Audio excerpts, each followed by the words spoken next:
Welcome to Hustle and Flow with Heather Hubbard, episode 158. Hi, I'm Heather Hubbard, and I was a litigator, partner, and practice group leader at an AmLaw 200 firm. I know what it takes to rise to the top. I also know all too well the toll it can take on your personal life. So how do you shine bright without burning out? How do you embrace your ambition without selling your soul?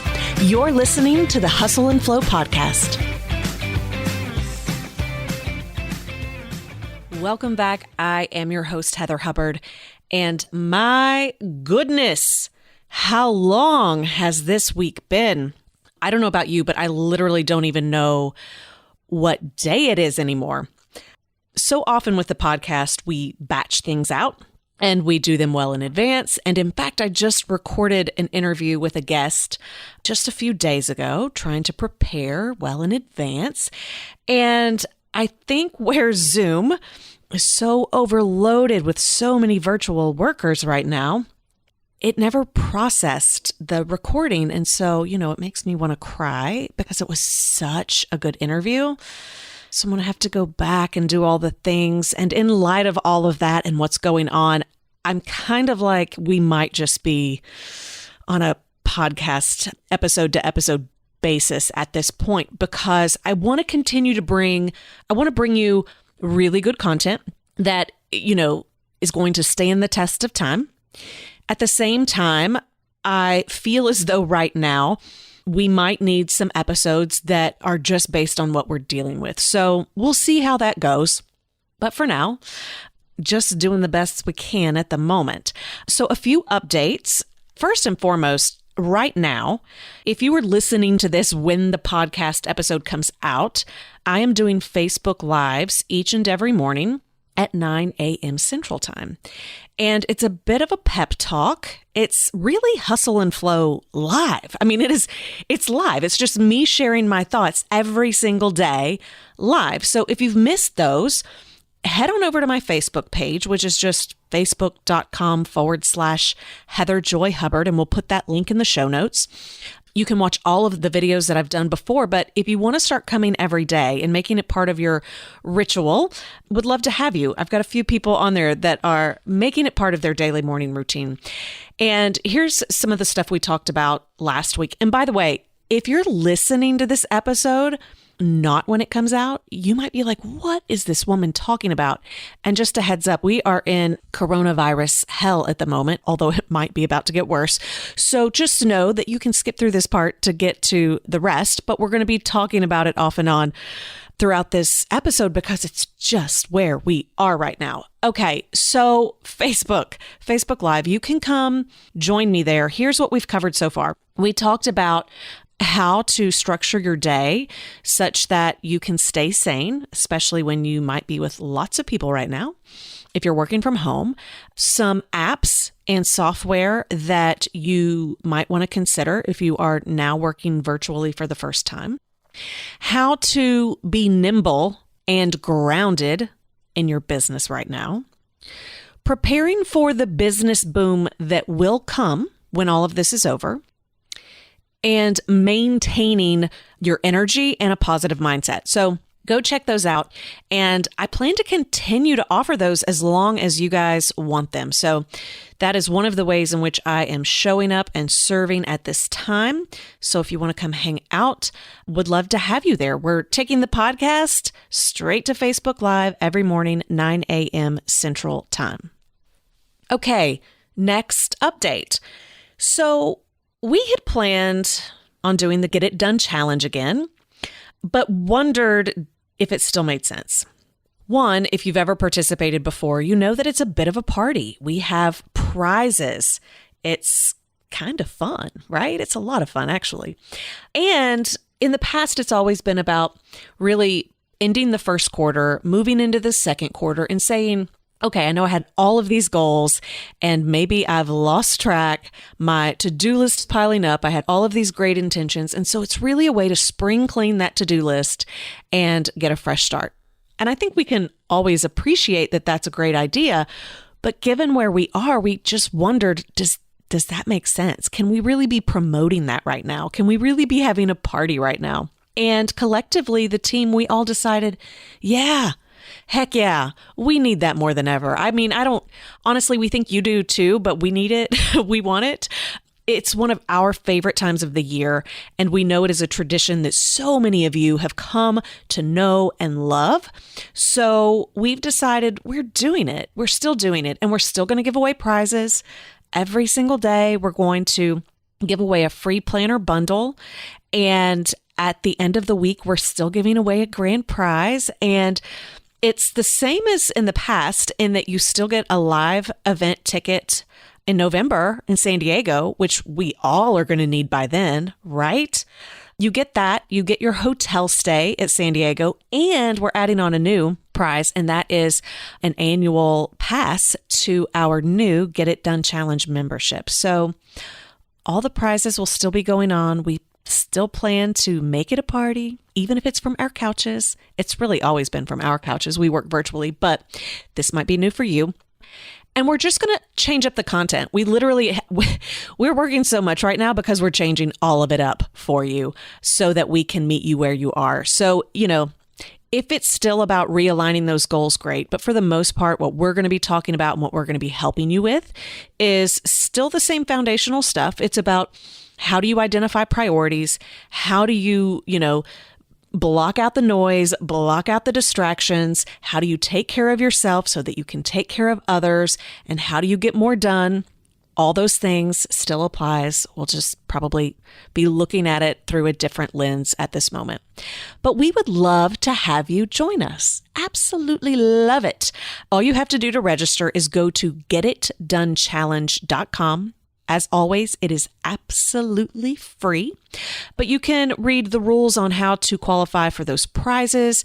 You can also get a feel for what it is if this is new for you, but we're really looking forward to it. So go sign up, getitdonechallenge.com, and that will start next week.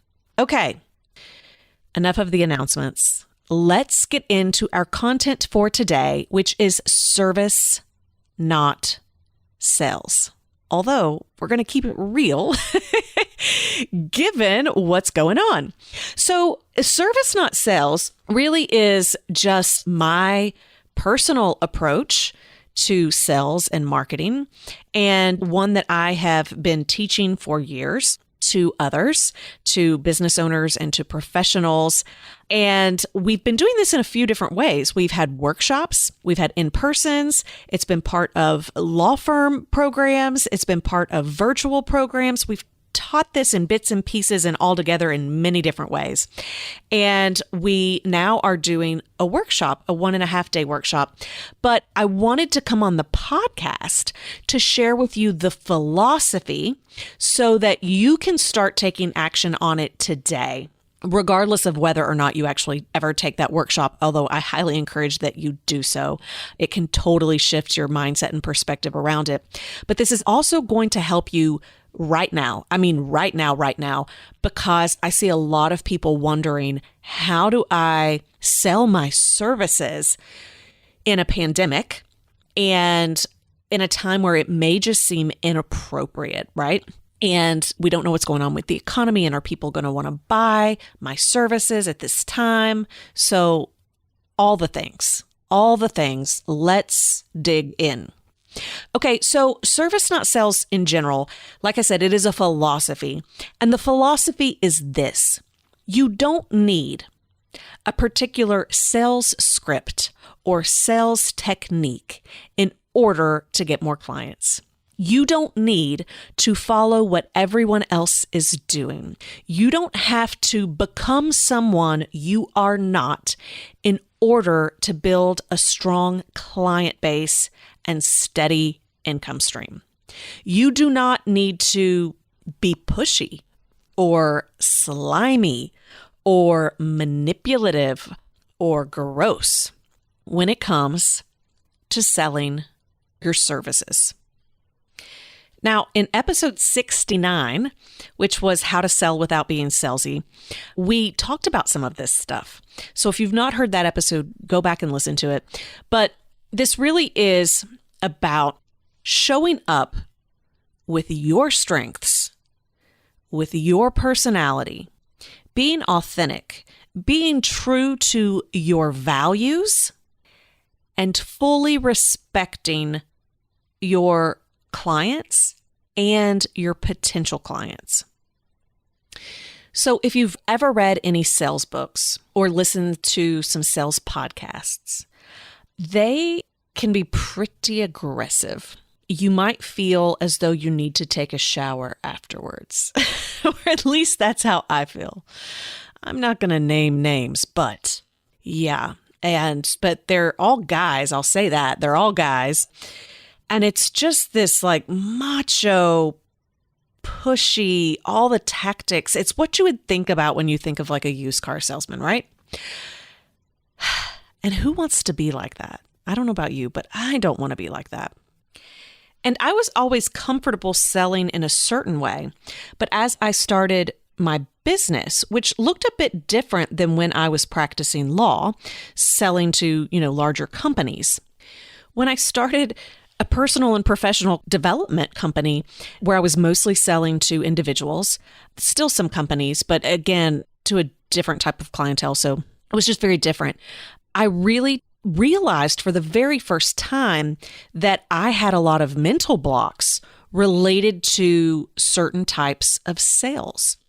And I was also doing a lot around trying to become a better business person. And so I kept hearing the refrain of, you've got to get really good at sales. You've got to get really good at sales. And so, I'm reading all the books that everyone's recommending. I'm listening to the podcasts and I'm just like, oh my gosh, this is as masculine and macho and bro and patriarchal as what I was experiencing so much in the corporate world, right? And I was just like, do I have to do that? And so I started searching for a better way. And I'll just go ahead and tell you, there's not much out there related to the better way.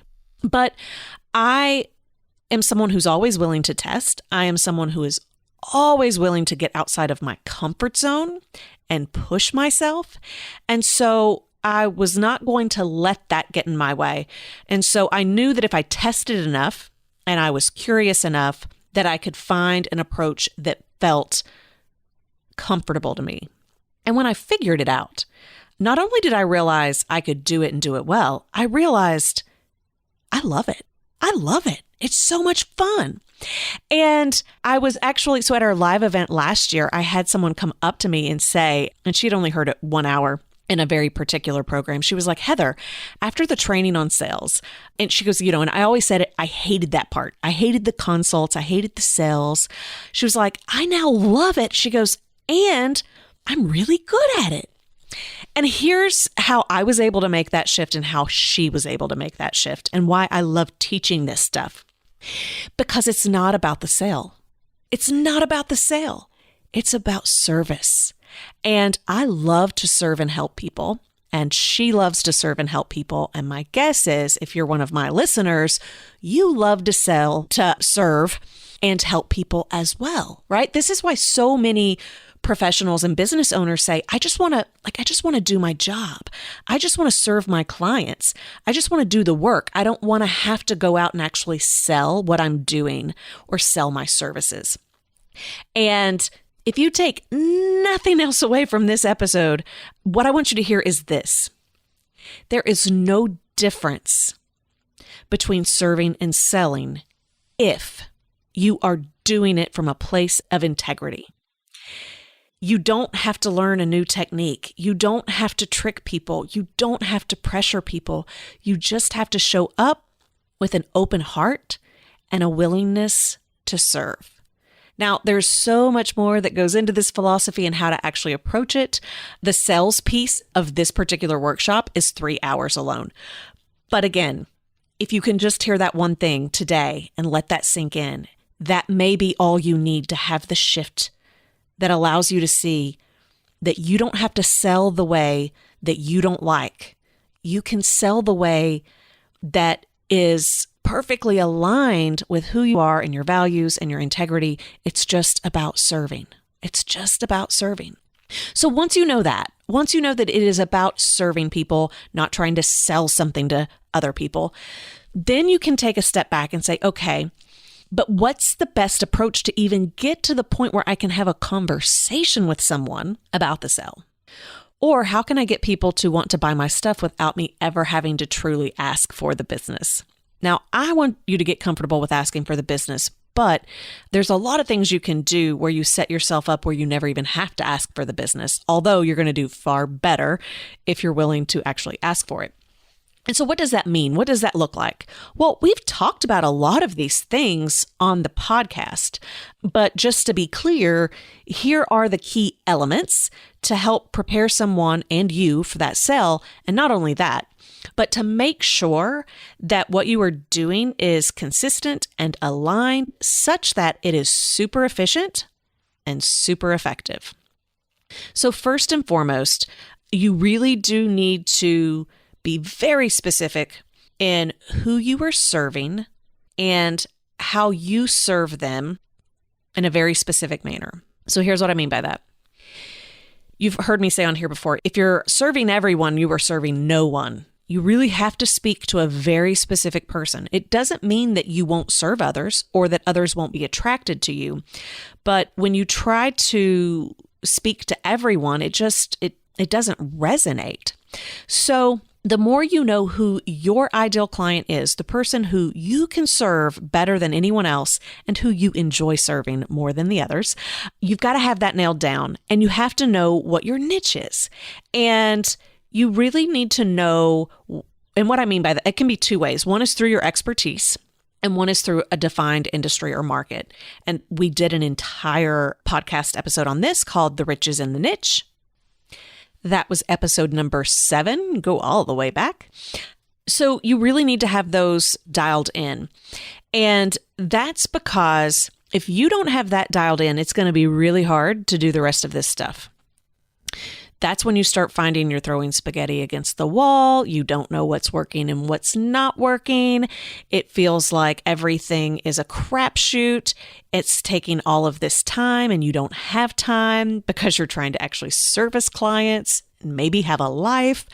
This is where if you have an ideal client and a specific niche, it allows everything else to fall into place. But if you don't have this, the rest of it, you're going to really struggle with.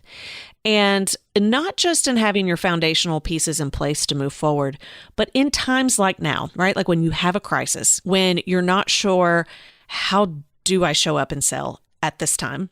If you know that, you're in a much better position because you're going to know their pain points so well. You are going to know their needs so well. You are going to know their desires so well and how you can best help them, that it will allow you to quickly put together messaging and materials and speak to them and serve them in the way that they need in that moment. Okay? When you are offering all kinds of different services to all kinds of different people, that really requires you to send out super generic messages that no one appreciates. How many of you have been getting the coronavirus emails from like every company on earth as to here is what we're doing? We don't care. Like, I'm not trying to be like, it's just like, we don't care. And then you wonder, like, did a lawyer tell them they had to send that? I mean, if it's not going to impact me directly, I don't need to know your update. And those emails that are coming out, one, it's either because the lawyers are making them do it, and lawyers, please, come on. Or two, they are not clear as to their ideal client. And so they're having to send out something super generic. If you know your ideal client and your niche well, then you can send something in one fell swoop that is super specific to your people and everyone understands what you're saying. The other thing that can happen if you don't know this, then either you're sending out a generic email or you're not sending out anything at all because you're like, what do I say? Where do I start? Or you are having to almost reach out to everybody individually to give them a more customized message. And no one has time for that, right? Like, you're trying to run a business. So I want to give you a really good example of someone who I've seen recently do a great job with this. So my accountant, she works with lots of small businesses. And so because she knows her clients very well, many of us are women. And many of us have virtual businesses. So because she knows our space super well, she sent out an email and was able to say, here are the things I know you're dealing with right now. Here's what's keeping you up at night. And she's like, boom, boom, boom with her bullet points. And, even if all of us are not shaking our head to every single thing, we get where she's coming from. We can at least relate. And then she says, so just to help my community out, to try to help answer your questions related to all of these things impacting the economy and finances and your employees and your companies, I'm going to host some free 90-minute mastermind style sessions.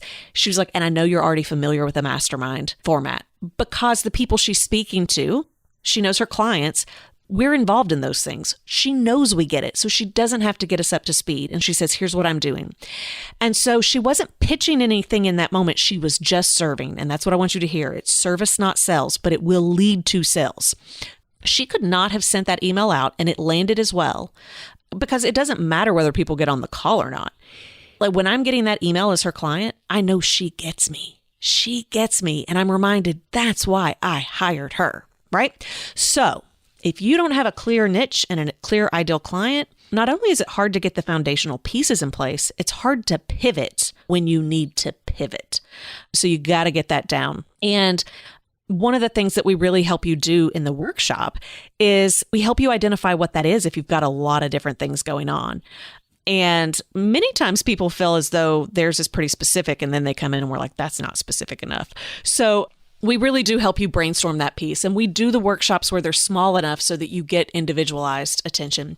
So you got to get that piece down. And then once you have that down, you've got to be super clear on your brand. And it doesn't matter whether you own your own company or you are a service professional in someone else's company, even if you're a partner, right? If there are 3, 10, 100, 1,000 other people that you're working with, there's going to be the global brand, but you still have a personal brand, and you've got to be clear on what it is and how it fits into the broader one if you are working for someone else. So the brand is so important. Your personal brand is so important because it's what allows you to make decisions. It really is the lens and the filter through which all your decisions are made. It allows you to show up over and over again, whether you are at a networking party or on social media or, doing a pitch with an RFP to a webinar, whatever it is, right? Or this email, right? As the coronavirus is going on. All of that goes through the lens of your brand. And when you do that, it means that the way that you show up, your messaging, your materials, all of it, it's consistent. There's a through line. And the consistency builds trust. It builds trust. That's when people can experience something the same over and over again. They feel like they know what they're going to get at all times. And that just provides a certain level of security that people desperately crave, especially right now, right? So if you have a strong brand and you show up consistent with that brand, it makes people feel better. If your brand is not clear and you show up a little bit differently every time, people aren't going to have that emotional resonance with you. And it may not be that they distrust you, but you're not going to be the person that they really want to listen to. Right? They want to go to the person who they connect with and they feel like they're most aligned with. So you got to know your brand, and your brand is based on you, not your client. And that can be confusing for a lot of people. So in the workshop, we have you actually do an assessment before you ever come in. Well, you actually have not a ton of homework, but you have homework you got to do before you ever show up to make sure you get the most out of it. So one of those is an assessment. And we do an entire piece around learning to understand the different kinds of brands that are out there, because there are really only so many categories. It's based on archetypes. And once you know your brand and embrace your brand, it makes everything so much easier. So much easier. So you got to get that nailed down. And then I've already referenced this, but it's all connected. Like I said, it's really just building, it's layering. And that is messaging. You have to have clear and consistent messaging, whether it is your website, whether it is LinkedIn, whether it is what you're putting out in blogs or articles or social media posts, or the way that you introduce yourself to others at networking events or even at the soccer field if you're, at a child's game. The messaging needs to be clear and consistent and on brand and related to that niche and that ideal client. And it's all about serving. As you're preparing this stuff, it's not, even though the brand is about you, everything that is outward facing is about the client. And again, we dig into that in the workshop, but it's about serving the client. So you're taking your personal brand and you're then putting it through messaging that speaks directly to that ideal client of yours. And from there, you just want to know, well, what action am I wanting them to take? And that's where you start to break down marketing and sales. They're two different things. So you want to look at all of your different marketing options and then identify the ones that make the most sense based on your personality, based on what you enjoy doing, based on what you do well, based on what does resonate with your ideal client, based on how much time you have available. And then you want to look at different sales techniques. Again, based on your style, personality, what works well, what resonates with your clients, and then piecing those together such that you have a clear client journey. You want to be able to map out exactly how someone might meet you and how you would close the sale, right? Like you need to know every step in between. And it doesn't mean that people follow that map every time, but if you can't even foresee exactly how it will happen, then that's when you're left to throwing spaghetti at the wall and it all feels like a crapshoot and you're not sure what's working or what's not. Everything seems random. That's why. It's because there's not a clear path for people to follow if they show up. So some are finding you and getting to the sale, but they're having to take some really windy roads to get there. So you really need to be able to map out some of these scenarios. And so that's one of the things that we really help you do. We help you solidify that. So you have all that mapped out, and then you've got to say, well, now that I know my ideal client, I know my prospects, how do I go find them? How do I identify them? And then how do I nurture those relationships such that as I'm doing the marketing, as I'm prepping for that sale, when I do ask for the business, they are a very warm and receptive audience, and they know me and they trust me and they are ready to do business with me. That is what Service Not Sales is about, because every single step along the way, you're going to be considering, how do I serve them? How do I serve them? Even if they never become a client, how am I serving them? That is very different than how am I going to get them to give me their money, right? Can you feel that? Can you hear that? It's a very, very different thing. It's not, how do I find someone to go sell them my services and get them to pay me their money? It's, how do I just show up and serve? And if we're a great connection and they then need to hire me at some point, I'm someone that they will consider. Again, I still want you to ask for that business, not just a if when, but it still is a very different relationship when you are just trying to be of service as opposed to trying to push your stuff on people all the time. Now, this goes back to the beginning, but I want to say it. If you feel as though, even when you're serving people, that you're pressuring them into doing something, or that they don't really need you or what you're offering, then it makes me question whether or not you actually believe in your services, right? Because if you don't believe that what you're offering is valuable, you're going to always have a hard time selling, right? So if you don't like that thing, if you don't like that service, if you don't feel as though it is something that is valuable, you are always going to feel as though that you are pressuring and manipulating people because it's not aligned with your values, likely, because likely you think that it's maybe not fair to take from people, right? And give them something that they don't actually need or is overpriced. So if that's the issue, you've got to make some decisions around that. But I think the truth is most people do believe in their services. It's just that they take it so personally and they think they're not selling their services, they're selling themselves. And some of us have, low self-esteem. And so when it comes to selling ourselves, we're like, oh, I don't know. And so when you do personal services, it gets really confusing because it's like, well, where does the person end and the service begin? And so that's why all of the mindset stuff around sales is so important, and getting that, cleaned up and cleared out so that you can then do this entire client journey and go through each step such that you feel really good about what you're doing and what you're offering because you know it's going to help that person. Even if they never hire you, every single interaction they have with you, whether, again, that's a bio or it's, a consult or an RFP, they got value out of it. And even if they don't ever hire you, you left a good impression on them.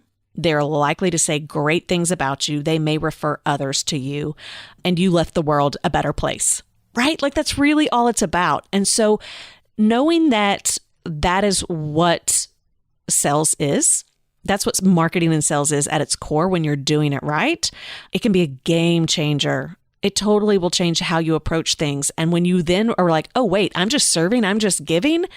Y'all do that all the time anyway. It then becomes something you enjoy doing and you want to spend time doing because you know how much value that you are giving people and how much respect you are giving people when you show up and serve. So I was recently somewhere in a small group setting where Mike McAllowitz was sharing, and Mike is actually going to be on the podcast in a few weeks. Super excited to bring you that interview with Mike. If you don't know Mike, he is so funny, but he's so brilliant. He wrote Profit First, The Pumpkin Plan, Run Like Clockwork. He really is a great business strategist related for entrepreneurs and small businesses. And he said, if you are selling something, if you are a service professional, if you are a business owner, it is your responsibility. It is your responsibility to share it with as many people as possible. It's your responsibility. If you have something that can help people and you don't share it with them, you are being greedy and selfish because you're trying to soothe your own feelings as opposed to helping the person in front of you that desperately needs what you have. And so I just thought, I loved when I heard him say that. I was like, that is 100% aligned with the service, not sales philosophy. So I hope this is helping you reframe what sales really looks like. And once you get this down, I promise you, you will have clients lined up. You're going to have that prospect list lined up, and you are going to start making more money and from better clients. So we are still doing the workshops and we were hitting the road, but change of plans. It looks like April is not going to happen now just because of what things are going on. Brian Cave was hosting that one, but we're going to try to reschedule with them. Right now, May is scheduled. That one was in Phoenix. May is scheduled for Philadelphia, and that's at Stradley. And hopefully we'll still be able to move forward with that. But, we're doing it, day by day, wait and see. But right now we are still taking registrations. In June, we'll be in Austin. Holland and Knight is hosting that one. In July, we will be in Los Angeles, and that's hosted by Gordon Reese. And then in August, we will be here in Nashville, hosted by Baker Donaldson. And so we might extend some more out, but you can go ahead and sign up for those. It is so much fun. We limit the seating. I think we're trying to put on the website how many spots are left in each one. And it is so good. Like I said, we limit it. We really dig in, and you walk away really knowing exactly what to do next and feeling really good about how to approach it. And if you're worried at all about how you're going to be selling your services this year or beyond, I really encourage you to come. It's just so great. I love it, love it, love it. And love to see the shift that happens for people and the success that they have when they follow the philosophy and the system and the approach.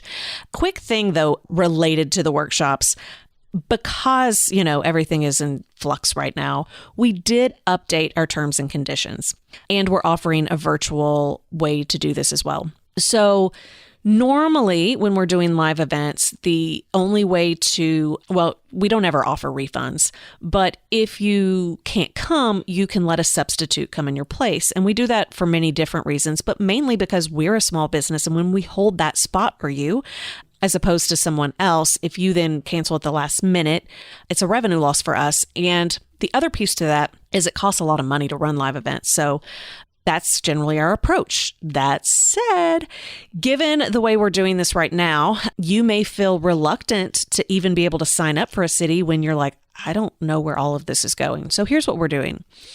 If everything is still the way it is right now, and we get to, your city and your date, and it's not going to work, then we're going to give you options. We'll either say you can move to a new date where you're rescheduling, or you can move to potentially a virtual option, or we will just give you your money back. You'll get the option as to what happens.